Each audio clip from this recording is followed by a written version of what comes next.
Katre, thank you so much for joining me on this episode. This is going to be very insightful.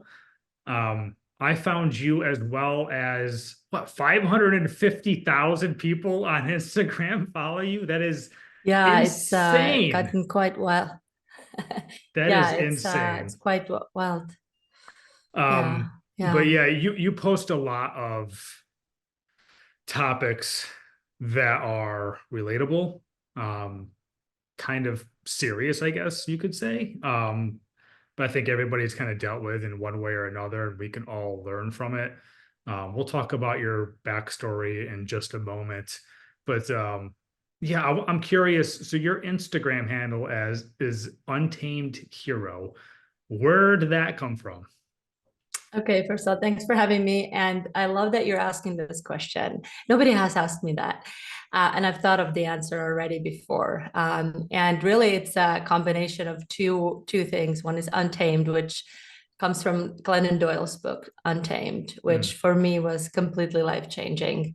I read it the first time a few years ago, and I recommend it to every single person, especially women that I meet. I even got a tattoo that says "Untamed." Like it really, really spoke to me. So that's the first part, and it's really, for those of you who have read it, kind of know. But it's not about being like wild or crazy. It's just being you and being free, right? Hmm. And so that's what Untamed is. And then the hero part is from there was a quote, and it could have been Joe Rogan, and I know he's not very popular with some, and he is popular with others, but he said, be the hero of your own story. There's like Hmm. this Instagram video, and like it Hmm. really spoke to me too. And going through the journey that I've gone through, and so when I was coming up with the handle, I'm like, what could it be? I don't want it to be my name, and I was like, so I combined two, and so it was became the Untamed Hero because you're gonna be yourself, you're gonna be free, and you're gonna kind of ultimately your own hero. So that's what I it love it. is. I love it. We'll get into the topics that you cover on your Instagram, but I'm curious, did you foresee any of this? Anything close to this? 550, almost over a half a million followers. Did you foresee any of that? Yeah, no, not at all. And at first, when I started the account, I posted really things that I related.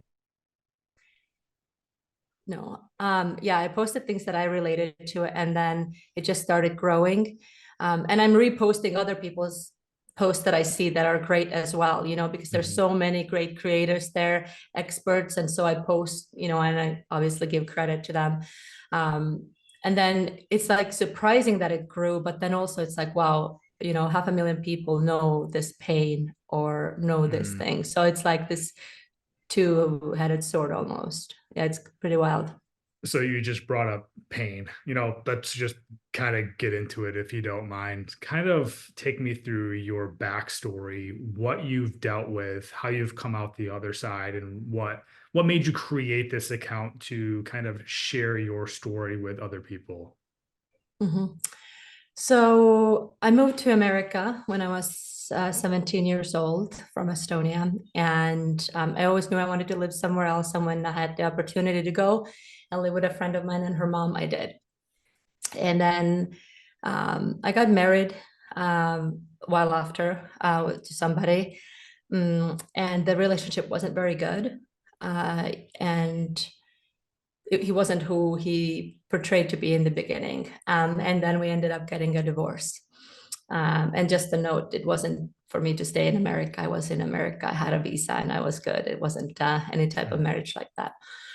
Not that there's wrong with it, but just for my story. And then I basically continued to have unhealthy relationships, and I couldn't figure it out. I mean, I did not know what was going on. Second relationship I was in was probably about 7 years, maybe 8 years long. So it was quite a while. Mhm. And also ended that one. Not any dramatic exit or anything, but there were situations that were very, very unhealthy. Um, and in retrospect, I knew that he had been cheating, and there were, he made me feel terrible about the way that I looked. I mean, I gained quite a bit of weight, and I worked in the corporate America, so that was my job. And I really didn't do anything in my 20s. Like looking back, I'm like, why didn't I do all these things I could have done when I Mhm. had freedom, But then also, you're when you're stressed and you're under a type of abusive situation per se, your body kind of just, holds on, shuts down, all the above. And so there was just many very hard incidents with that relationship. And then after that, I got another relationship, and this is all within years. I was with him for 7 years, and then I got another relationship, and it also, I mean, definitely there were narcissistic tendencies in that person. Now, I did not know that at the time. I still at that point did not know, because I was like, I'm a good person. My family is great. Why is this happening? I mean, I couldn't figure it out. Mm. And I didn't know what to even search for or look for, or where to go or what to do. And then I was single for a while after that relationship. And then I even had a plan. I was like, okay, I'm single. I started doing Muay Thai. I'm like, I'm gonna go move to Thailand and start boxing and do all the things. And then I met my last ex, and it got bad quickly. Um, People like to say, well, why didn't you see the red flags? And I think people who've been in abusive relationships understand this, that you don't see them as red flags when they're familiar to you and when they feel like home. So even they're uncomfortable in the situations that happen, like he was soon after. I mean, he had taken my phone and read my messages and questioned me about it. But just the chaotic feeling that comes up, like your nervous system goes all wild, that seemed familiar to me. So that's normal. Like that's what we do. We just hash things out, And it progressively got worse. Where I mean, I couldn't. We went to jujitsu together. That's actually where we met. And he was white skin, and anybody that was a different skin color, I was not allowed to roll with, like in jiu-jitsu. And Wow. jiu-jitsu class is usually at the end of the class, it's like free roll, you go with whoever. So whenever another skin color came up, I had to like say I have to go to the bathroom or something. So I'm just picking like random things that happened throughout. When we got home, like I couldn't go shower before he came in and went and came with me. If I did, then he would just those little things. And it seems so crazy to people who haven't been in this abusive relationships. They're like, well, what? I would never, but you just don't know. He knew everywhere that I was. He questioned why I stopped at a certain store. Why did I buy certain water? Why did I take that route? He ruined every single occasion, every outing we were supposed to have. Sometimes we didn't even go somewhere because for example, I had bought tickets for his favorite band for a concert, and he created some drama and we ended up not going. And then it was my fault. And then he said, why didn't you make me go anyways? And so there was just so many crazy situations, but in front of others, he was like completely different. And then he found a box I had 2 boxes that I had carried with me from another place that I had lived at, that I had just some memory stuff in it. And he had dug through them and one day, and he had set the pictures of me and my ex on the bathroom, like in the bathroom by the sink. And when I went there, he was so angry because my ex was Black. And so that was his big hate towards anybody that's other than white. And then he like pushed me in the closet into my clothes, and he like messed everything up there, and then he left. And I had even reached out at that time to our coach because he had gone to this jiu-jitsu place for several years. So I figured people know him, right? They have some type of history. And they kind of just told me like, oh, he's just immature and like crazy, whatever. He's just doing these things. And I was like, okay, maybe, what did I do wrong? And I felt bad. Of course, now looking back, I shouldn't have, but I felt like I did something wrong. So things just escalated and escalated until I got pregnant, and it started getting even worse. I mean, I stopped training, obviously. Jiu-jitsu I did in person. It was my personal choice. I didn't train, so I did do some CrossFit still just to keep myself moving. but he was rarely home. And then whenever he was, so he would leave early in the morning to go to work, and he would come home super late. I mean, like 10 or 11, which was late if you leave at 7 o'clock in the morning. He said he was, training, or he was just had to work late. And then when he came home, he just created some type of a horrible situation where something was my fault, and he was angry, and there was a lot of gaslighting, a lot of manipulation, and it just kept escalating. And then the Christmas, when I was pregnant, so I was like 9 months pregnant or something like that, his mom also spent with us. And we spent the whole day driving around looking for some gift for his son that he had from a prior relationship of who then was probably like 10 years old or something. But we couldn't find it, whatever. I can't remember what it was anymore. But we drove around literally like 5 hours. And he was so mad at me because he couldn't spend time with his son then. And I can't even remember what the situation was, but he like completely yelled at me. And his mom didn't do really anything. He was just like, oh, just knock it off. And so she witnessed it as well, of how his behavior was, but didn't do anything about it. And then it just was, there's so many situations, but then it just started escalating more and more. Then it was time for me to give birth. My mom also had flown in from Estonia to be there for me. And, at the house when we were like, any day now I could give birth.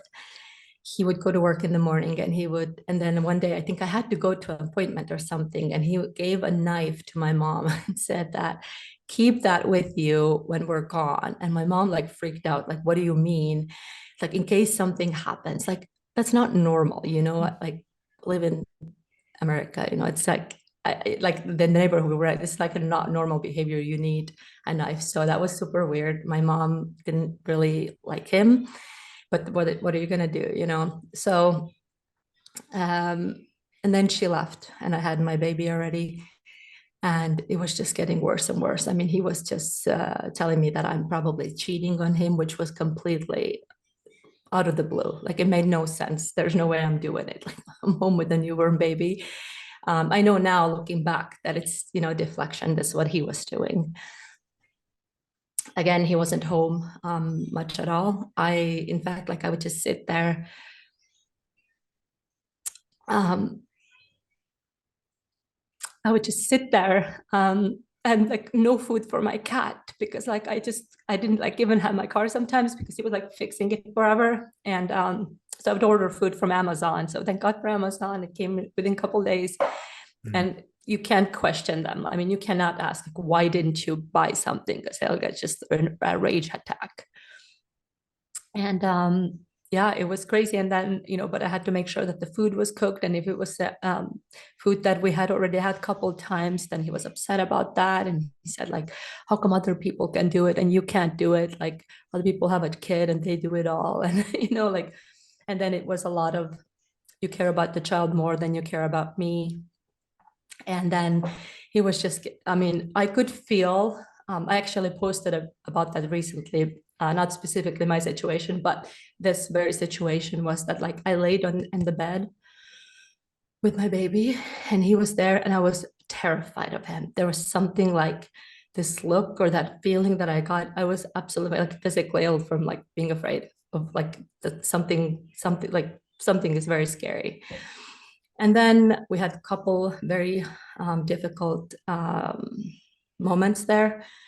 One of them was when he hit me in the face with the water jug, which is like a big water jug that he would carry to the gym with him, and it was like halfway full. I came over and he punched me in the face with it. I was recording it. For some reason, I was like, okay, I'm gonna record it, because he was escalating all the time. I'm like, I'm gonna record this. I'm gonna send it to my friends so somebody knows what's going on. So I'm not making this up, right? Like, this is happening, or something happens, So I recorded, and then I sent my friend. I deleted it from my phone because, if he finds it. So I had the phone next to me as I was like feeding my child, and I had the phone next to me on the couch, and I was recording it. And he came over and, hit me in the face with the jug. And then when I asked him why he did it, he said that he didn't do it. And then he also just started saying a lot of very ugly things. And then he threatened to unalive himself. He grabbed a cord from my work computer and like tied it around his neck and laid on the stairs. I'm there with a newborn baby, sitting on the couch, like, what is happening right now? Like, absolutely, just like, what? And there is so much of like fear of being like, okay, I'm just gonna call the cops right now. Like you're scared. What are they gonna do? You're still gonna have to face him somehow. Like there's just so much happening. Anyway, and then later he ended up going upstairs because I had told him to knock it off. Basically, I'm like, you need to stop doing this because a lot of suicide is very real. I know that. Mm. However, narcissistic people tend to use that as a tool of manipulation to get you to do things.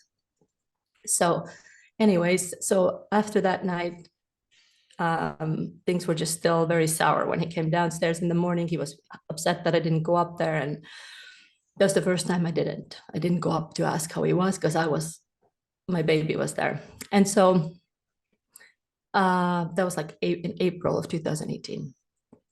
And then a little while later, it just got bad. And I was like, okay, I started telling more of my friends of what's going on. A couple of my friends that I was messaging to, and one of my friend of 20 plus years, who's also a therapist and a social worker. So she has a very good background as far as like how to support something like that. And she told me on the phone, she's like, Katre, I'm afraid that if you don't leave, he's going to kill you. He had guns at home. He had silencer for the guns at home. I mean, he had all the things, and he had knives, and he made me carry one, and like all the things. And I was like, okay. And then the day that I decided to do that, I mean, I was so afraid. And I kept my dad on Skype. That's what we used at that time, more of Skype. And just to have something happening while I'm in the background. And so I messaged my boss. I hadn't started work yet. But I messaged him and I said, I'm coming to the office. It was a small, like a startup company. So it wasn't like a big corporate where I worked at previously. So it was just a small office, small building. I was like, I'm coming in with my son. Don't ask me questions. If anybody asks anything, say that you asked me to come, period. Sent the email out. And I left. And I mean, the leaving was dramatic. He was like, you're not even going to say I love you when I already had said it. And anyways, I just took my son and left, and my cat stayed there, and I felt horrible because they also can do different things to animals. I mean, who knows? Mm-hmm. I even invited him to go to work with me. I knew he wouldn't want to, and he didn't go. Anyway, so from there on out, from the office, I told my boss the story, and then I got on the phone with my friend, and she stayed on the phone with me the whole time as we drove to the police. It was probably one of the hardest drives ever.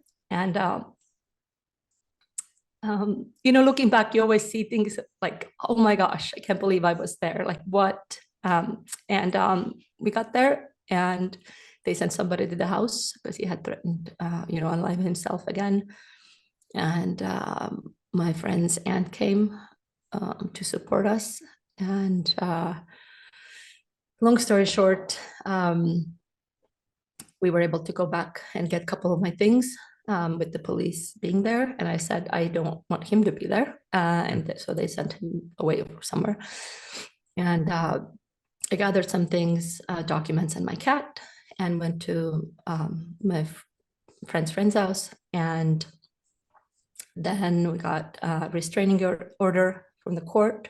It was also an interesting experience with law enforcement. Even the police that night, I mean, they just told me that I should have, that we're just a young couple and we should just, kind of work things out. And so I got the restraining order, but before that, I asked to get some other of my belongings and asked for a police to come with me. So we went to the house. My friends were also with me, and I was so scared because I was like, I hope he's not home. His truck wasn't there. So the front door had a key broken, like key was entered and then broken off, so I couldn't put my key in. So he had done that, obviously. So I couldn't get in. So we were able to finally go in from the back. The police went in first. The AC was blasting to that, like as cold as it could be. Stuff was still on the floor that he had kicked with his foot. And I had 15 minutes or something like that to get my stuff. And I was like getting some of my clothes and some of my things. And all of my son's things went first. So those were in the car. And then, and my friends were like, I don't have any more room in the car. And I literally, I mean, I would say 85-90% of my stuff that I had for 16 years in America just stayed with this person. And we left, and he got served with the restraining order at his work. He offered $100 to the restraining order serving gentleman to not serve him, after denying that it was him and then saying yes, it was him.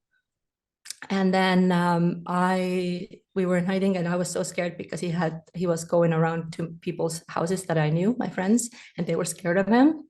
And I was like, you guys need to call the police. I can't do anything about this. And he was blowing everyone's phones up. And I was just afraid. I'm like, he's going to find us somehow. I don't know how.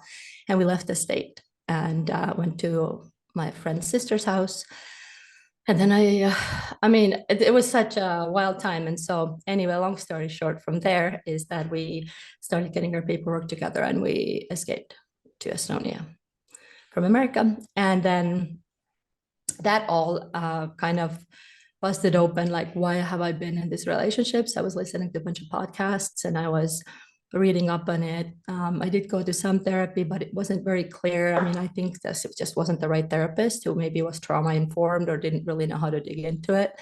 And then I had the realization that that my mother is a narcissist, and that's why I've been with these types of people. And then I started kind of to unravel from there. And I started wanting to help others who've been there because I was really trying to figure it out back then. So like 5 years ago, 6 years ago, Instagram wasn't as overflowing with this information yet. It wasn't as big. So yeah, that's why I really started this page too. I was like, okay, I know how it feels. And, I try to respond to DMs when I can, but there's so many and I feel it and I know it because you feel so alone and isolated. So that's my story of the pain and then how I came to that. Wow. Okay. Well, first, I just want to say thank you for going through that. Can clearly tell, still affects you, and still pretty emotional about that, which is completely understandable. Just want to recognize that. So thank you for sharing that. And I assume that there's people listening or going to be listening to this that can relate to that and might be in a similar situation or something of that sort. There's a few things I guess I want to hit on based on that. And I think I want to go with the most simple question. What is a narcissist? What is narcissism? So people can understand exactly what that is. Well, I think that the idea that's been around is that narcissist is somebody who's very egocentric and just thinks they're the best. Now, the truth is that they do try to pretend they're the best, but they really self-loathe. They hate themselves, and so I'm not a certified psychologist, or I don't have a degree in that. I can speak from an experience that narcissist is somebody who does not self-reflect, will never take accountability, who manipulates and gaslights others and makes them others are to blame for everything that happens to them. And they will just move on and take another victim over and over again. That's what a narcissist is. They're just quite evil. I've yet to meet somebody who's a narcissist. That's none of those things. In my experience, they are all very much like that. If someone's in a relationship with a narcissist or possibly entering one, Okay, go ahead. If someone is in a relationship with a narcissist or perhaps entering a relationship with a narcissist, is it salvageable? Can you communicate with those people? Or is it a situation where it's just like, just get out now, cut your ties and be done with this? Well, it is easy to say that go and leave now, although that is definitely the best advice is to leave because they're not going to change. they haven't changed so far, right? So if you look at your relationship with the person that you're with, they haven't changed. They've just gaslighted you. They've love bombed you when they need to, make those promises, and then go back again.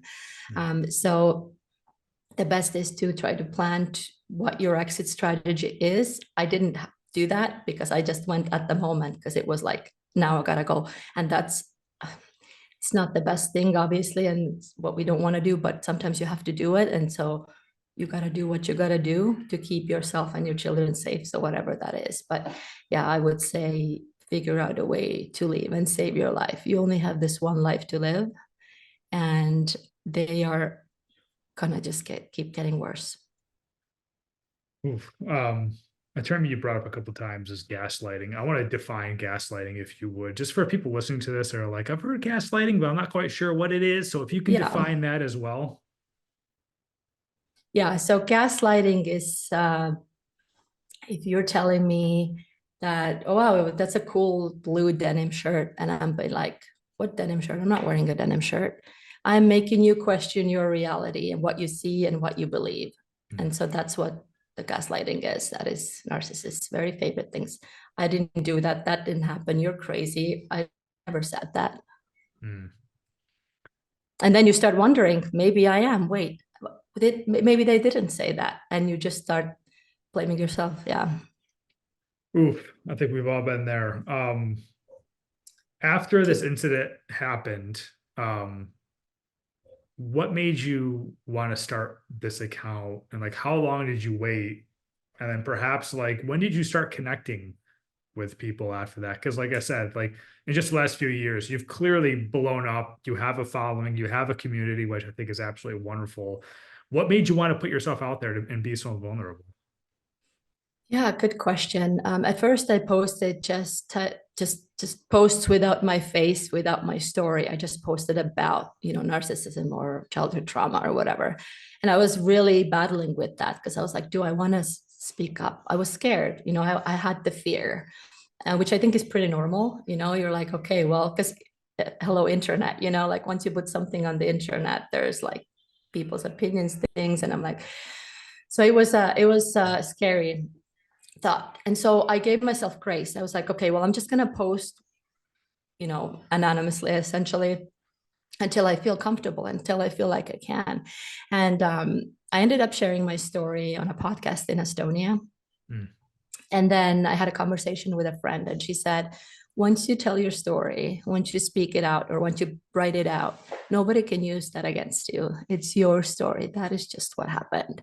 And it was so empowering. It's super simple, but that really stuck with me. And I was like, you know what? You're right.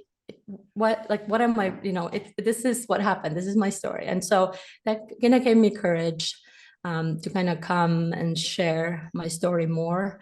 And I see that with people now. I mean, people are scared they don't comment, for example, on Instagram posts because they're scared that their partner will see their comment on some type of a narcissist, information page. And so I understand that.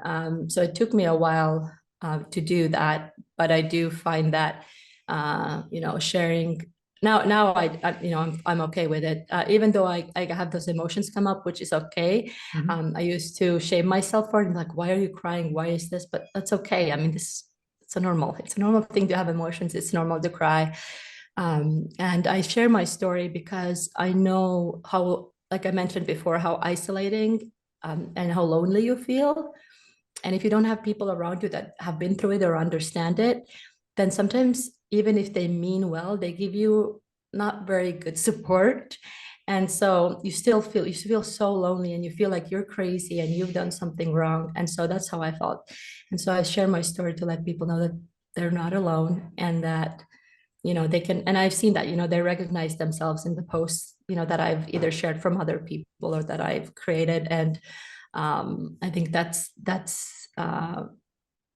why I share my story, to kind of pay it forward in any way that I can. And I don't know what that mission looks like yet, because I do want to somehow figure out the support for single mothers that have left the abusive situation. So I'm kind of weaving and waving towards how that's going to look like. But for right now, that's how I can give back. I'm a single and only parent to my little boy, so I give as much time and energy as I possibly can while maintaining what's important. So yeah, but I love doing it, even though it's really difficult. I always appreciate someone who takes just the worst situation and flips it and makes it a positive, which you've clearly done. And I can only imagine, I guess, like how hard it is sometimes to post some of this stuff. It's almost like reliving it over and over again sometimes. And you probably post something or write a caption, and you probably have flashbacks of like when it happened to you. That's got to be incredibly difficult. But I also have to imagine it's probably very rewarding. Like, do you get reached out to? Like, I think you said you get like a ton of messages. You can't read them off. And like, do you find yourself helping people consistently? Yes. And, and people, and ultimately, I think people say thank you and you've helped me so much. It's really them just reading the posts they can relate to, it's like, it's just, I'm glad that they have a space where they can come and do that. Yeah, and I mean, I read the stories, whether they are about a relationship in a partnership, or their relationship with their parents that's struggling. Just being able to just say I know and I understand, it's very rewarding for sure as well. And I assume, I know you're not doctorate in this, if you will, but you have your plenty of experience. Can I assume the vast majority of narcissists are men? Is that correct? Well, um, from at it seems like it appears to be that way. Yeah. And I'm not saying women are not. My mother is. Okay. So Yeah, there that's your, are, yeah. for sure. So I think that sometimes gets lost too on my page. People are like, well, you just talk about men. And I'm like, well, I also talk about parents because my mom. So I'm never saying not, but I also share my experience. So I can't, change it. But yes, and in fact, I was looking just a little while ago. I was looking at my Instagram page. It shows you how many women follow and how many men, Mm, and I think it's like 85% women and 15% men. mm. So it's interesting. Well, I follow you because of a post my wife sent me about family Mm, issues. I don't want to dive into that just yet, but I will bring that up if we have time yeah, for yeah, that. yeah, yeah. So would you say narcissism is something more passed down, just being in the environment around parents and just kind of seeing it, being around it, and then perhaps that gets passed down to their children? Like it didn't get passed down to you, right? I mean, so like Yeah, how does that work? yeah. So this, I'm speaking of my experience and Right. knowledge, and I invite anybody, therapists, to chime in. So from what I know, is that yes, it can be, I don't know if passed down is the right word, but what happens, like in my family, for example, is that I have a brother and it's me, and he is the golden child and I am the Mm, black sheep. And so, I'm not saying one is better than the other, but generally speaking, black sheep is somebody who gets kind of outcasted, or who's the different, who's figuring out the dysfunction of the family and wants to do it differently, and they kind of rally against that person. And then golden child, golden child lives in the golden cage, they say. So even though that they are so favored, they still are in this codependent and meshed weird relationship with their caretaker. And so I would say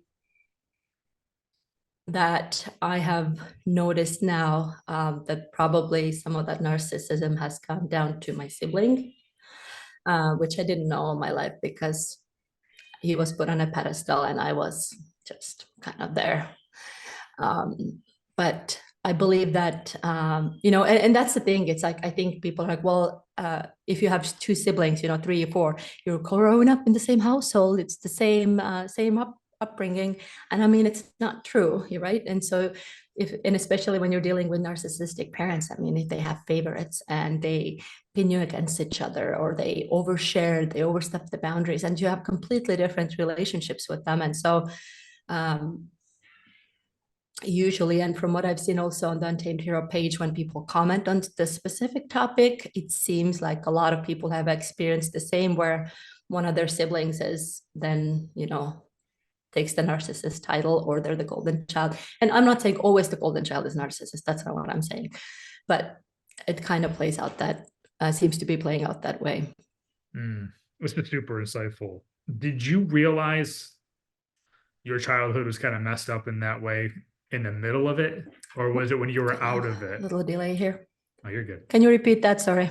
Yeah. Did you realize your childhood was like this and how different your relationship was with your parents compared to your brother while in it? Or was it afterwards and looking back at it? It's afterwards, for sure. Wow. Yeah, it's afterwards. When I was in it, I knew that it was different, but I didn't know. I don't know how to explain it. Like, I clearly saw, like I said, like he was put on this pedestal because he did go through some health issues as a child, which was super terrifying and horrible. But thankfully, he survived, and he's been doing fine since. And so he was always kind of this. He does everything great, and he's organized, and he knows how to do this, and he's just amazing. And so I carried around that title. My brother was great. So while I was in it, but then looking back, I even had a couple of conversations with people that I like, either a close family friend or a cousin, and this past couple of years. And I got into this conversation with them. And turns out that they were very validating, because people have seen that themselves with my family. They had seen how he was being put on pedestal and I was not, And so whereas it's sad, of course, like we all want to be loved and held by our parents, equally with our siblings. But it was also validating, because a lot of this, any type of abuse, you're like, am I crazy? Like, am I insane? And I'm like, and I'm not. And so it was very validating to hear that. I'm like, okay, even though I already knew it, it still was like, okay, they also saw what was going on, and it wasn't just me. Do you have resentment towards your parents, and do you have like a relationship with them? Because I can relate, not to that, but I can relate to like setting boundaries with a boyfriend or an ex is a little different than family. For sure. So I'm genuinely curious about if you still have a relationship with them and how you handle that. Good question. I do have contact with them. I would say it's more of a low contact. There was a time, and that all came kind of up, when I moved back with my child, after the abusive relationship, because it's all kind of happened in the last several years. Once I realized what was going on, and saw that abuse and everything, then I had a lot of anger and resentment, and I was pissed. I was pissed off. Like, you feel like you've been taken for a fool. Like, it was crazy. It was Cheated. Yeah. earth-shattering. Yeah. You've been Yeah, cheated absolutely. It was like, out of a childhood. Yeah. like, absolutely, like, what the heck. And then I tried to, like, we still had a relationship, and that's the thing too, it's a lot is talked about on the internet about people cutting off their family and their parents. You guys, it is not ever the first decision, and it's almost not even the last, because it's so hard. And I tried for a while, and then at some point I just had to cut them off for a while, which was an absolute nightmare, of course. Did they Because you realize can, that? Do you say, hey, this is what's happening, or did you just do it? well, when a few times, when I had brought up, because when I first figured out like what my childhood was like, and what like my mom specifically is like, and I brought up a couple things. Well, now I know you can't talk to a narcissist about those things. But then I tried to kind of mention a few things, and then all my mom said was like, "Oh, what are you talking about? You're just, you just learned all these crazy things in America, or just reading the internet." Yeah, that's what she said. So I was like, okay, I can't talk to her about like those things. And then when we had an incident where, my mom just would speak out of just no boundaries, just say not very nice things. And I cut them off. I didn't tell them I'm going to, but I said to stop writing me and contacting me. I need space and time. It's very clear. It's really, and I mean, it's a whole nother episode, but it was not very smooth. Mhm. And and then after a while, we ended up reconnecting, and it was, I mean, nothing's changed, they don't change. Um, but now it's just kind of low contact. And weirdly enough, like, well, it's, I guess it's not weird, but like my mom is much, I don't know what to say, easier to deal with when I live far away Mm. from her. Like if I don't see her every day, she will, which is also, like a kind of narcissistic tactic probably, like, oh, look, this is what you're like, this is what I'm actually like. And then you go close and it's like back to the original game. So I should say that it's low contact and I control it. And I have my boundaries now, and it is much better for my nervous system, for me, for my healing, and for my son. So yeah, and it's been hard, and sharing that with people at the time, especially when I had to cut them out for a while, Mm. it It was very isolating. it doesn't seem like narcissists ever realize they're narcissists, right? They just really never take accountability for how they've acted or how they treat people. No, no, because when you bring up anything, I mean, you don't have to say you're a narcissist, but when you bring something up, like in my experience, at least with my family, for example, it's either anger or it's either trying to guilt trip. That's like their favorite thing. Oh, I'm just the worst, and I'm just the worst. And then like they just, get into this victim thing. And so, or they start blaming you, that your gaslighting comes to play, right? You're crazy. Like, what are you imagining things like we're just your family or I'm just your partner? And so it's absolutely impossible. Or if you just give them a bunch of info, they start telling you that you're the narcissist, that you're the crazy person. So it's like, and that's the difficult part. And that's a good point to bring up, especially when it comes to family, is that it's not like generally healthy humans where you can go and be like, okay, we had this horrible situation. I'm sorry, you're sorry. This is what we're going to do going forward. Like that doesn't exist. Hard stop. That doesn't exist at all. And so it always becomes something worse and worse and worse. So it's like there's no reason to, even when you finally realize, don't even need to be having any conversations about it. You just set your boundaries. That's it. Okay. I mean, some of this stuff is kind of ringing a little bit. I was gonna go back to the relationship thing or whatever, but we've already diving on Yeah. family a little bit. So if you don't mind, I'll dive slightly deeper and Yeah. I'll just so I have the post here that you posted. I don't know what I don't have the date on here, but that my wife sent to me, and it says family does not mean. And do you recall this post at all? You have a million posts, so you might not recall this, but Yeah. You should. Yeah. family does not mean. It says, I'll just list off the few things that you have on here. It says keeping secrets, walking on eggshells, lying to keep the peace, pretending others are healthy when they are not, tiptoeing around the truth, attending events that derail my healing, engaging in toxic behavior, defending my choices, remaining loyal to destructive patterns, and sacrificing my needs in an attempt to fix or save others.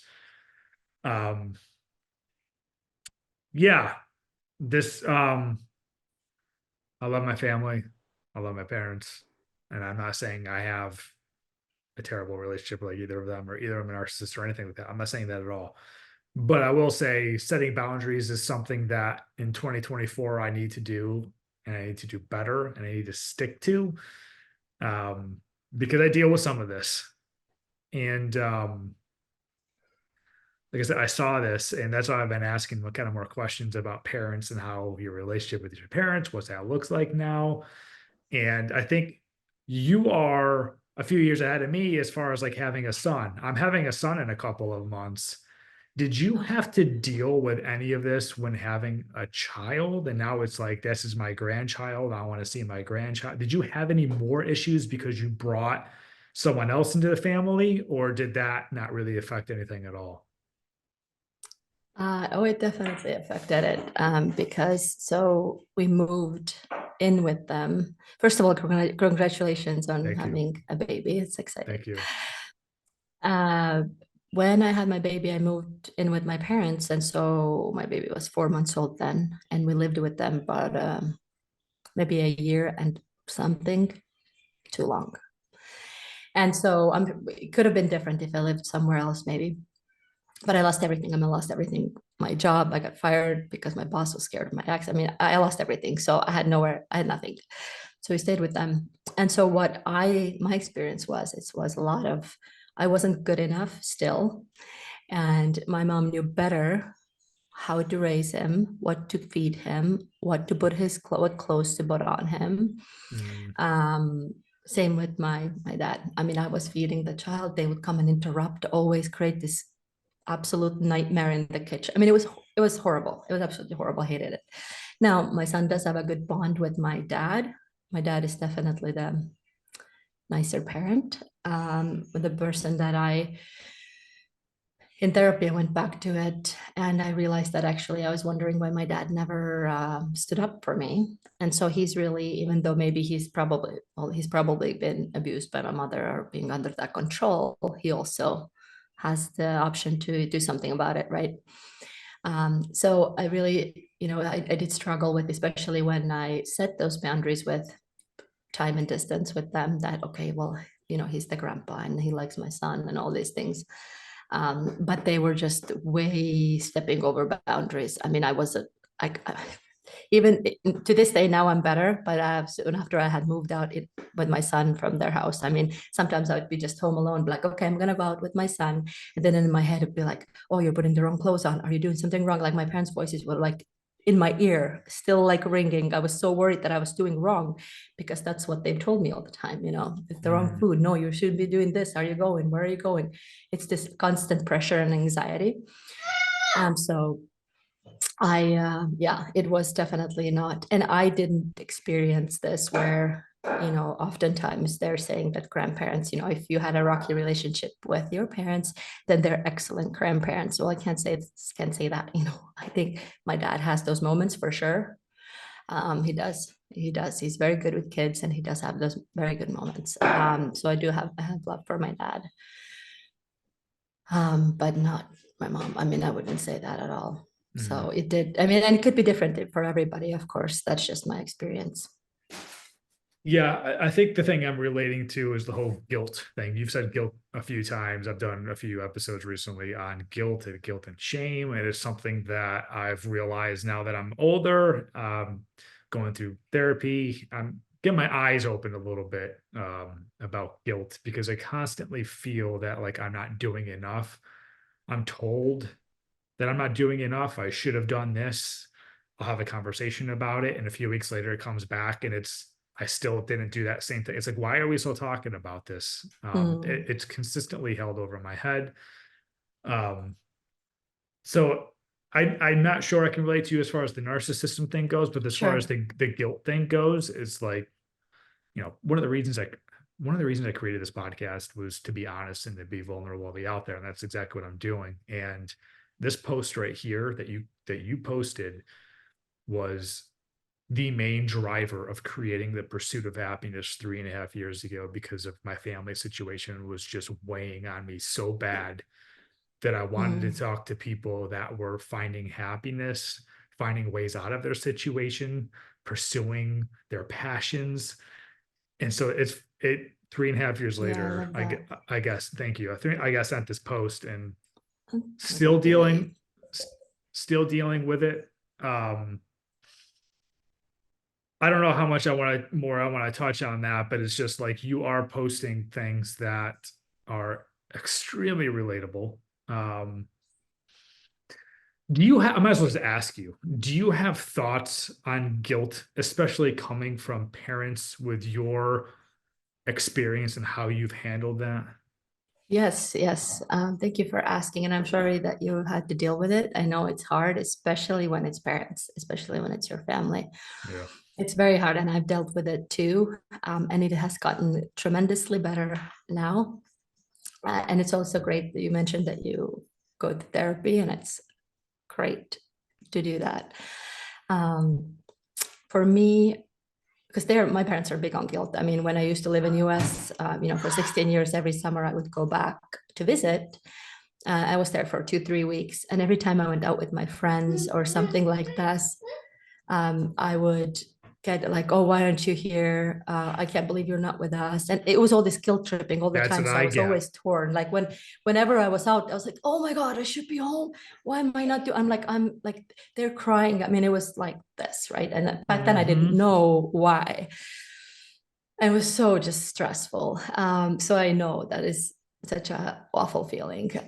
And even, when we lived closer, it was like, oh, you're not going to be here for this event. Oh, well, you're going to go with them, or why aren't you coming home? Well, and then my parents, of course, use this, like, if we're sick and we're going to die tomorrow, you're not here. So all of this is heavy, and it is hard, and it pulls those internal things. And they say that the parents know how to push your buttons because they installed them, right? I mean, it sounds really cold, but like they do know, right? Because they've used those tactics at some point. That's why it works. They know, like, well, if you don't come help me now, I may just die, whatever. They say crazy things sometimes. So what has helped me the most with guilt is reminding it's almost like you connect with your inner child and you remind yourself, literally, I am safe. I'm an adult. I am allowed to make my own decisions. I'm allowed to live this way, do these actions. I am not responsible for my parents. I'm responsible for the reactions. And they are adults that have access to XYZ to get help, and they can handle their own emotions. And where it's easy to maybe say that, it's so true. And I sometimes, when I would get triggered a lot, I would literally just remind myself that out loud. I would just speak to myself, because I know that when I had something where I couldn't go to an event, or I didn't want to go, or whatever it was, I was like already hyperventilating, bracing for impact, because I knew what was going to come from them. And so it's like you practice. I think that what helps also is to practice saying no. I'm not saying you have to just say no to everything just because, but practice saying it and being like, that's just what it is, and not over explaining, not overdoing it, being like, that's just what I've decided, and I'll be there on Thursday, or I'll call you next time. I can't talk right now, whatever. Just continuously doing it, and literally just breathing through there, being like, it's okay, they're gonna say this, they're gonna throw a tantrum, and they can do it, and not, I've done nothing wrong, nothing bad's gonna Hmm. happen to me because they did that, and that's it. And just repeat, do that on repeat, and be okay with it. Be okay with their tantrums or their feelings. They can handle it. Mm.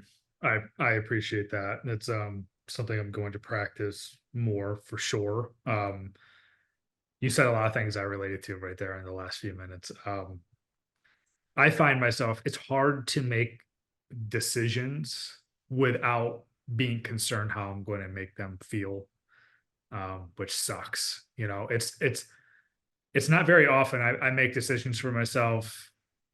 Well, I'm going to do this or that or whatever, and it's like knowing I'm going to get their support no matter what I choose. It's if I choose this over this, I know Mm. I'm going to get a bunch of shit coming my way, um, which sucks. I'm dealing with Mm-hmm. that a lot, and now that we're having a grandchild, it's like, and one of my parents lives 10 hours away, the other one lives 10 minutes away. And there is a Mm. lot of so and so gets to do this with you, but I can't. And it's just never enough. What I do is never enough. And now that I'm having a grandchild, which is going to be an amazing thing, and I know both grandparents are gonna love my son more than anything. It's just can't help but get the feeling that like what I do with him is never going to be enough. It's not going to be equal because someone lives here and someone doesn't. Holidays were just a few weeks ago. Same crap. A couple days later, thought I did a really good job including everybody, and then just to find out wasn't good enough. Mm. The amount of time you FaceTime me wasn't enough. Mm-hmm. It was just it's incredibly tough light to live in, and I imagine you're probably understanding everything that I'm saying right now. Yes, So absolutely. Because it's like you're just you just want to like make decisions to do things, but you have to think about this the whole time, and it's so exhausting. And I think the thing is that that's another thing that I have kind of come to now is that me and you, we don't have to figure it out how to make it work between them and our children. That's their Mm, job. mm, They can make the effort as well and figure it out. You don't have to run yourself crazy to cater to every single person and make sure that they are getting this experience. They're responsible for creating that relationship and doing it. You don't have to do that. And you can decide whatever that looks like for you and your family.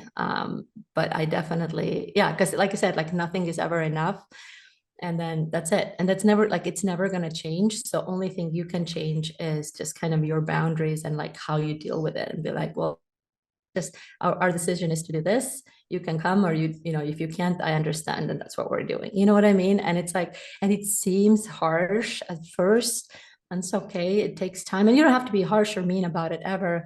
But that's really helped me as well, is like, well, I don't have to do all those things, those extra things that are never good enough. I can just take care of my child and myself, mm. you know. I think one of the weird aspects of this is you kind of hit on this a little bit with narcissism is like I'll bring up what you're saying now is like making me feel bad. What you're saying now is hurting my feelings. I'll be open and honest when I hear something like I didn't FaceTime enough on Christmas and I thought I did. I was like, well, this sucks. This hurts my feelings. Like, I'm sorry you feel that way. Like, what could I have done better? And it's like, oh, I'm not hurting your feelings. Your feelings like shouldn't be hurt. Like telling me how I should feel. Like, well, I'm not. No, that's not how Mm, you're taking it the wrong way. It's just like, what the hell? Because it's like, it's one thing if you have a conversation with somebody that are like, okay, I understand how you feel. Like, I feel like one of my parents doesn't even know what the hell they're doing to me. And clearly that's kind of something that you just kind of talked about over the last 30, 40 minutes or so is just not even, it's just so weird to me, not even knowing that, hey, I'm outwardly saying this hurts my feelings. This makes me feel bad. And then telling me this mm. shouldn't make you feel bad. I'm not making you feel Yeah, bad. yeah, yeah. It's a man, I know that's super frustrating. And I think that's also comes to those boundaries again, almost like what you're doing doesn't work for me. And every time you do this, I feel this way. So if you continue to do this or say this, I'm not going to call you anymore, or I'm not going to come by for a while. So because this is, this hurts me. So if you can stop doing it, then I will, you know what I mean? Like you're setting Mhm. boundaries for yourself, because like talking, sometimes it is like running around in circles, and then you're just getting more frustrated. And, a big thing, with my family, and I know that is very common with a lot of people on Untamed Hero page, but once there's a big blowout, all of a sudden everything's fine. Nothing's ever really discussed, talked about. And tomorrow, Yep. and then, but once you become aware, I can't play this game anymore. I'm like, wait a minute, you just like made my life living hell, and I have to now like make mac and cheese and like sing. I can't do that. Like everything's not okay, And so that's a big one for them too that I've experienced. I was going to ask you, it almost sounds like your answer is going to be yes to this, but I'm curious. Is it like clockwork? A little lag. I guess you find over here, but is it like clockwork? Because I feel that I get these little blow ups or I get these messages and then like they get it out of their system and then 2, 3, 4 weeks go by and if something else just happens, I'm like, what the hell? Like it's clockwork. Have you ever had to deal with a situation like that, or do you perhaps find that common, or is that more of just a me situation? That it's like continuous, that it's kind of a cycle. Yeah, like it blows up and then it's like, yeah, then it's like, oh no, everything's Mm. fine. Everything's fine. I said what I had to say. And then it's Yeah, yeah, like, yeah. and then it comes back like a few Yeah. weeks later. Yeah, I mean, I think that's totally relatable. And the way I look at it, or what I've kind of found, is that first of all, a lot of people, like I know my mom, for example, they thrive in chaos, right? That's their safe space, is this chaotic thing. And instead of taking responsibility, accountability, and dealing with their feelings, learning how to regulate their emotions and figure it out, they put it on us, they put it on you. And instead of figuring it out, as we should take responsibility, okay, and seek help if we have a hard time regulating it. That's okay. It is hard sometimes, and whatever we've been through. But instead that they pour it and dump it all on you, and now you have to deal with them, and then they feel good. It's like therapy. Woof, got this out of my system, back to normal. And you're there sitting with the pile of crap, like, what am I supposed to do with this? And that's kind of how I felt with the situations I've had with my parents. I'm like, okay, now you dumped this whole thing on me, and you got this out of your system, and you're just living along, and I'm now sitting here like anxious because you just gave all this for me to carry, and I don't want to carry that anymore. Yep. you know And that's as deep as the conversation goes. I try to get on the phone and say, hey, this is how that made me feel. Like, keeps what's, freezing a little bit. I hear you fine. You're good with me. Okay, cool. So yeah, I just, I don't know. I debate how deep to go into this, but yeah, I mean, that's just how it works in my situation is, I try to get in the conversation afterwards, and that's about as how deep it'll go with my parent. Like, nope, it's fine. Don't want to deal with this. Told you how I feel. We're moving on. Everything's fine. Mm. And then it's like, it takes me 24, 48 hours to kind of sit with it, move on, realize it's not really me. I got to do better setting boundaries, all this stuff, blah, blah, blah. 3 weeks go by or whatever it is. I'm not doing enough still. I'm not doing enough. No matter what I do is not enough. I don't call enough. I don't visit enough. The fact that I didn't visit last year still being held over my head. It's shaking your head. Yeah. And can I assume, it sounds like yes, can I assume that victim mentality is somewhat of a part of narcissism, or perhaps playing the guilt card as well? Can you repeat the last part? I didn't hear that. The victim mentality. Yeah, victim mentality. Like, can I assume that plays a decent role in as far as like narcissism goes, or perhaps somebody that uses the guilt card a lot?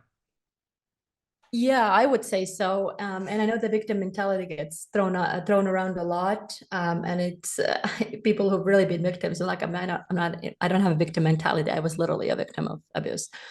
But narcissistic people like to do that because they want to be the ones who are not at fault, and it's all your fault or it's somebody else's fault. And so they very much play that. And I think that they do that in every single situation in their life. They just are the ones who are suffering. Everybody's against them. Everybody's plotting against them. And bad things are just happening to them, and everybody's out to get them. And they live almost in this paranoia, I believe. Yep. Relatable.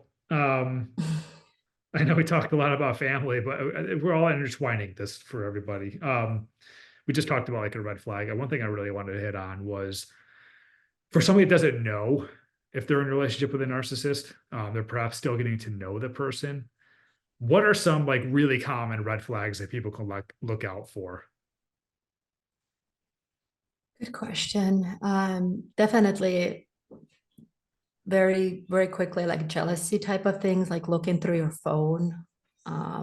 Very much a red flag. That's just not normal. I mean, it's not normal to look through people's phones like that. Also, extreme love bombing. And love bombing really is just like giving these extravagant promises, and we're going to have dinner on the moon and the stars, and we're going to travel. We're going to have like this amazing, like absolute dream, right? That's what they say. And a lot of the times what narcissists like to say is also that you're my soulmate when it's like day 2 of dating. Like the soulmate word is a really big one for them. I'm not saying that it's always that case. I'm just saying some things, to puzzle together. Also, any guilt trips that are, especially early on, I think people who are deeper in a relationship probably recognize those things quicker that I'm listing. But early on, just any type of guilt trips or anything. And if you hold them accountable or you ask them anything, they throw a tantrum, they blame you on it. Or I just posted about that the other day too, is something that they like to do is that if you bring something up or catch them in something, they will turn it around. Okay, so here's what happened to me. I'll bring an example. I was waiting for him to come over, and he was supposed to come at 7 o'clock, and we're supposed to have dinner and do something. No word, nothing was working, right? So that's what he said. No text, no nothing for 5 hours. And then he shows up. And I was like, it was early on too. I was like, that's not okay. Like, what is, like, you have 2 seconds to, like, if something happened, obviously. And a couple of seconds go by, we're sitting in the truck, and he turns to me, he's like, I just wanted to tell you that I love you. He had never said that before. So, like, let's erase and forget about this thing that just happened. And I'm going to give you this love bombing and this, all these great things. So that's something to look out for as well. Somebody who kind of diminishes when you speak up or when you ask normal questions. You have a right to ask questions in a relationship. I think that's a big thing, being allowed to ask questions, because they like to shut you down. Don't ruin, why are you asking now? You're ruining my day. These kind of conversations. Yeah, any kind of like gaslighting that we talked about earlier, love bombing, yeah, controlling behavior, somebody who's, it may seem sweet, like, oh, I want to see where you are, let's like track each other's phones or something, you see the location, showing up at your work all the time, or who are you with your friends, send me a picture. That's what I had to do. I had to send pictures every time I was hanging out with somebody, like who it was or Wow. where I was and what was it eating. So like things that maybe seem super cute at first, like, oh, he just wants to make sure I get home okay and I'm driving. So just kind of to be mindful of those things, because they're really not that necessary type of things to do. It's just this controlling behavior is big. They just seem like the most insecure people on the planet. I mean, when you boil it down, is that kind of the case? Like narcissists are beyond insecure?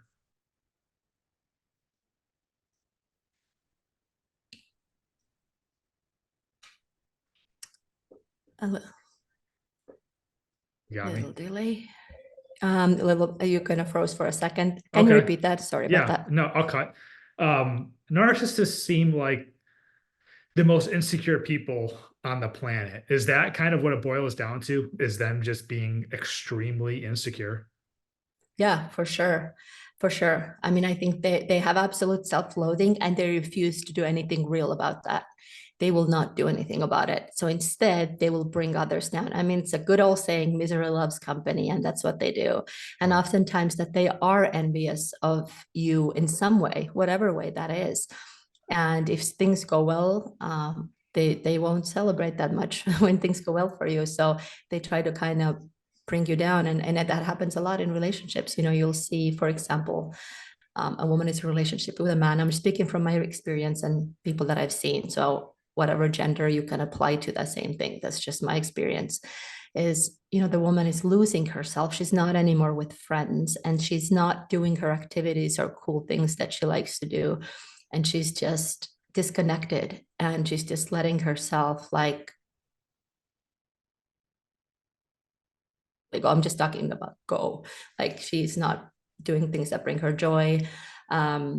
You have to, I mean, even with narcissistic people, you have to often get approval to post anything online, what you're posting. I mean, there's so much going on. So I definitely think that they just try to suck the life out of you, Mm. um, because that's how they feel. You said something I just related to, not to go back to the family situation, but It's okay. like even my successes, I feel like I can't share them because it's used against me. It's like, Mm, for instance, hey, I got a promotion at work, 15,000 more. Like, it's amazing, mm, it's just like, well, now you can do this. Now you can afford to do this for me. mm, Now you can visit more. Which seems mm. great, but it's like the expectation of what I can do and how I can support this Right, parent is like thrown back at me. It's never just like amazing, you should go do this to celebrate. It's now what you right. can do for me with this. It's about them. FNA. This is crazy. Yeah, Couple no, more. and just quickly, I'll mention on that. Actually, I thought about saying it before, but I forgot. It's like the less you share, the better. Mm, And I know it's like when it comes to family, obviously everybody makes a decision. You can share whatever you want, but you'll learn that because if I know that this person is stressing me out every time I share something, I'm not going to share anymore, and that's how where I'm at with my friends. I'm like, I don't want you to bring me down. Or even you have people in your life, your friends or acquaintances, how people support or celebrate. So if I have something who were happy for me, and now you're not going to rain on my parade, and I just won't allow it anymore. So I totally relate to that. My parents used to they just downplay anything or just ignore what I just said. Like I'll say something that good that I did or happened, don't care. So I don't say anymore. I don't share it. And it, Mm. of course, it sucks and it's hard, but It's it's like you just gotta disappointing. choose. Like, okay, Yeah, yeah, it's such a disappointment. I won't keep you too much longer. You've been super generous it's with your okay. time. But I'm curious.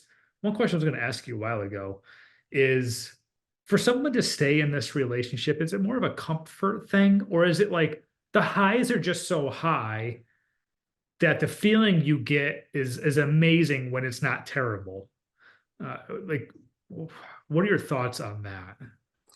Like why somebody stays. Why someone stays? Is it like because it's like you would just hear negative after negative after negative? Is like, are we not privy to like how amazing this relationship is on the other days that we don't know of? Or is it just Mhm. more of a, in your instance, it almost seems like a comfort thing because you kind of grew up in that environment. Or do you feel like it's a mix of both?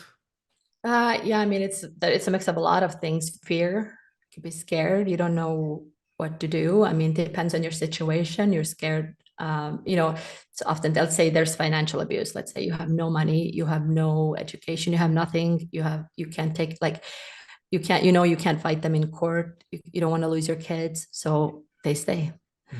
Mm, I wouldn't say comfort is probably not a good word for it, but like I probably would say it's familiar chaos, and going away seems scarier because it's mm, the devil, and so I'm not again like the good moments, they get to be less and less.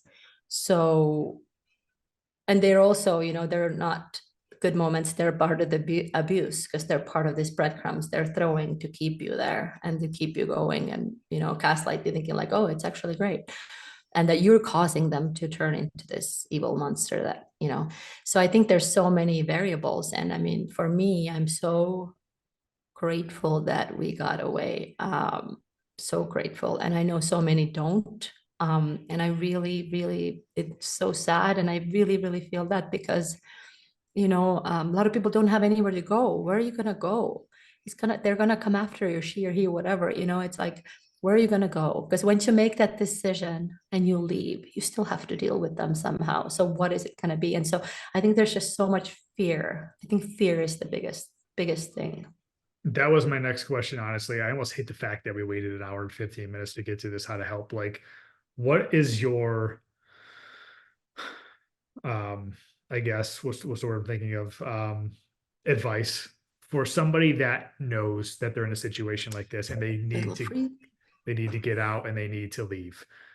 What are a few steps that people can take to get out of this situation? Okay, so generally speaking, it could be different for everybody. In retrospect, what I would say is reach out to somebody. Um, Sometimes you don't have friends anymore, because you've deleted everybody from your life because you're isolated. So it's super tough. So then there are the domestic violence hotlines, depending what country you're in, there's some type of a hotline and you can get some information.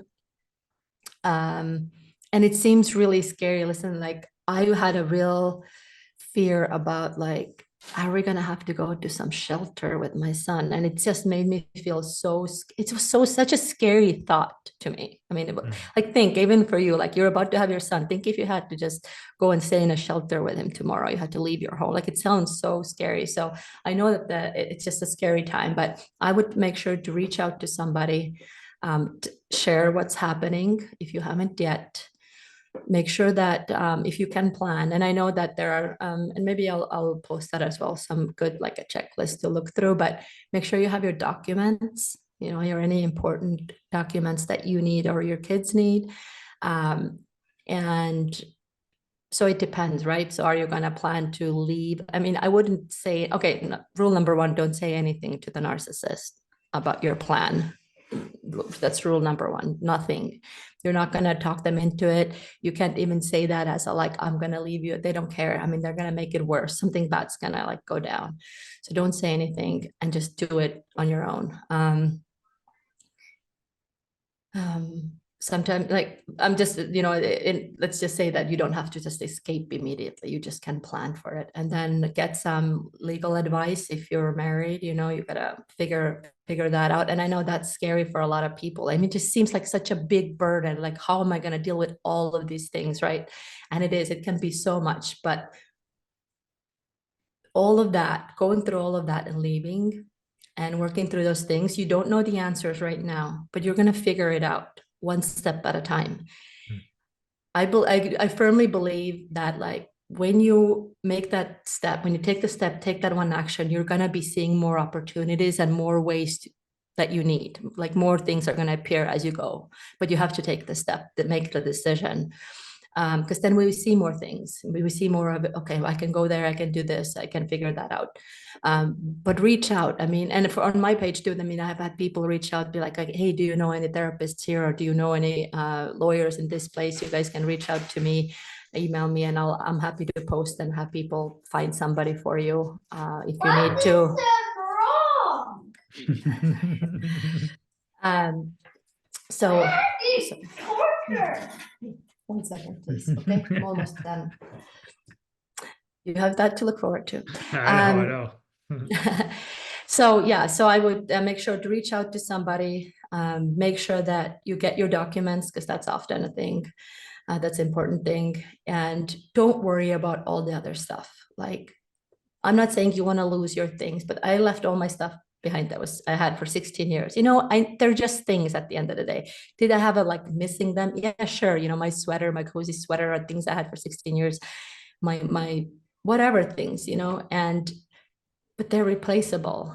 You need to save yourself and your children, and it's worth it. It's worth the fight. I mean, you're gonna stay there, and it's never gonna get easier or better. It just does not, and they've proven to you already that it doesn't. So make sure you reach out and find a way. There's so many resources now, and have people help you, and do not be afraid to put a restraining order in. And listen, I know these things are scary.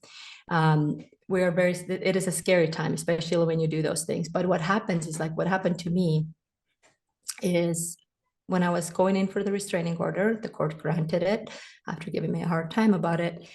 And then I needed to either contact the police officer or I forget what they're called now, but somebody, like a private person who goes and serves them. And I felt so bad that the cop would go to his work that I didn't want him to feel embarrassed. So I didn't want the cop to go. But I was so in it still, right? And looking back, I'm like, I should have just let the cop go, right? And so, but you're in it. You're like, oh, you're still thinking of them. And so you need to think about yourself, and you need to think about your kids, and whatever is best for you, and find the support. Call and find support. I mean, that's the biggest thing. And when you are away, don't trust what they say. Keep people with you when you meet with them. If you have to, you just have to really, they will do and say anything to get you back, or do any kind of shenanigans, because you just have to know that you are doing the right thing and keep pushing forward. I mean, they will, even if they appear to be like, okay, well, let's figure this out, what you want, or what do you want to do. It's just to get information from you so they can do the opposite. And I know it sounds all like I'm being very negative, but it's so true. They're really vile. So just keep pushing forward. Don't trust what they tell you, and just know that it's hard, and somehow it will get easier step by step as you're healing, as you're choosing yourself, as you finally, like, put down this heavy coat of just this heavy coat that you've been carrying around, and you can be in your own home one day with your kids, or by yourself, depending on situation, and you don't have to look over your shoulder or wonder, or if you can do something. You can do whatever the hell you want, and you can build yourself back up, and you can meet people who are good for you. Hey. So you can meet people who are good for you, and it takes time, but man, that's hard, but that's a better heart than staying. You just gotta get out. And can I assume you just cut all communication from that day. The last day you left the house was the last day you had anything to do with him. That was it. Oh, that would be wonderful, but that's not it. No. He, long story short, he ended up coming to Estonia once because of court. I decided to go through the court proceedings, and he came to Estonia because court order. Oh, the family court. That's like you need to get some family court specialist here because you will. That's another problem U.S. has. So he came to visit once. I had child protective services and or my parents with me at all times when we had to meet because I was trying to follow the court orders to get through this thing. And after that, that was it. I kept in touch. We were also ordered to do Skype calls, which were actually, my son was an infant, we had to be on Skype. And all he did on the Skype calls was try to get to me. And so finally I was able to get a lawyer in Estonia and go through all the things, and I have full custody. And but so then I cut it off, and it's crazy. And I know not everybody is this lucky. But what I know is just you gotta fight for it, and you don't have to fight forever, and that's not how life should be. But you deserve freedom, and your children deserve it too. And whatever help you need, there's so many resources now. Just honestly, just send me an email, and I'll find somebody to support you where you're at. Yeah, that I'm gonna end it on this because I think this is important. I know you had some posts on this. Was how to support others. If you know someone going through this, if one of your friends or family members, you see this and perhaps they don't know or they don't know what to do, like how can you support someone else if you see this? So yeah, there's a couple of sides. One is that they know that something is not good, and one is that they have no clue. So I would say depends, at the end of the day, you get to decide what you want to be involved in and what your boundaries are, right? And so I would definitely, if it's somebody close to you, you can have a conversation with them, or if they come to you, you may even support them while they leave somebody and go back to that person again, right? After that, you thought that they're going to be done. So I think the biggest thing is not trying to convince them, and not, because what happens is that if they end up telling the abuser per se something, they're gonna be isolated further from you, and you're not gonna be in their life at all. So I would just say that be there for them if you can. So listen to them, support them, because then they will still share with you. And even when they do go back and you have the capacity and the strength to be there for them still, you can let them know, I'm still going to support you even though you go back. My friend said that to me. Okay, the same one who told me, if you don't leave, I'm afraid he's going to kill you, said, if you decide to stay, I'm still going to be here for you. Okay, so she gave me that, like, you know what I mean? Like, there's so much guilt. So just be there for them, support them, listen to them, and don't bring it up yourself. Like, if they're in a good space and you know actually that they're with somebody who is unhealthy, like, don't bring it up yourself. You're just going to push them away, is the bottom line. Now, if you know something is very dangerous, I'm talking about life-threatening, absolutely call the police, do whatever you need to do. And you can also, refer them to resources, podcasts and whatever. But, it's a lot of, if the person is not ready to make the cut and to leave, you can't do it for them, and you can want it really bad. And it's really hard. It's definitely a really hard position to be in. I posted about that recently, and a lot of people commented how you can be there for others.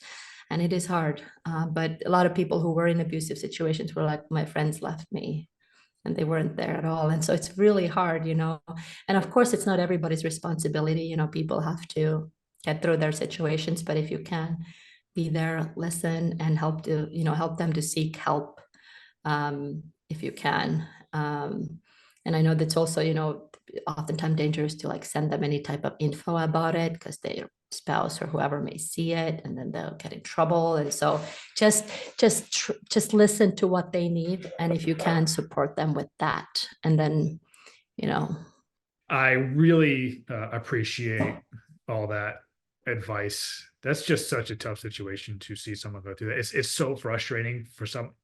for someone that doesn't see it, who's in it. I think we've all been like in a situation when you're in it, you see it with different lenses than when you see it from the outside. Mm, And he's like, what are you doing? Just get out of this. Just leave it. And it's not that mm, easy. You've kind of explained why. And I really appreciate that. And I appreciate you coming on and sharing your story. I mean, that's not the easiest thing to talk about. I'm grateful. I'm honored that you did that. I feel this episode is extremely helpful. If one person hears this, thousands of people hear this. I don't know, but you just never know what thing you might have said that's going to help someone get out of their situation, perhaps save their life, which is just amazing. And that's why all your posts, like, you never know which one is going to relate to somebody. So absolutely.